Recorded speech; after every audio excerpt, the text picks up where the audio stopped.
The Patriots have been favorably talked about as of late, but it does seem like N'Keal Harry is the brunt of almost every smear lately, especially after that primetime blunder against the Bills, which could have cost them the game. So he has his moments, but do you think his critics are unfair to him?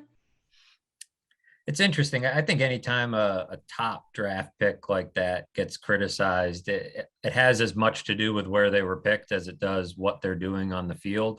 Mhm. N'Keal Harry has been an important piece of the Patriots running game. He's a good run blocker, and he has played his role somewhat well. And really, for that Monday night fumble, my thought was, why is he back there to begin with? He hadn't Yeah. returned a punt in the NFL, and he's back there doing it for the first time in 50-mile-an-hour winds on national television in the biggest game of the year. So, Hmm. I think he certainly hasn't lived up to expectations. There's no question about that. He has not been the player that he was drafted to be, but he does serve a role on the team, albeit a small one, and he does have his occasional miscues. But look, he hasn't played, the way a first round receiver should play.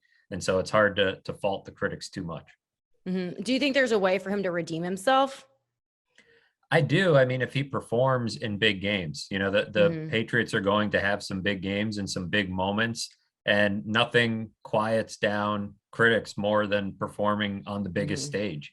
People will Hmm. forget years of underwhelming production if you can come through with moments that they remember in games that really matter. And it looks like the Patriots are going to have a few of those in the next couple of weeks, and maybe even some bigger ones as they get into January, maybe even February, the way this team is playing. So I don't think it's too late for him to redeem himself, but he's buried on this depth chart.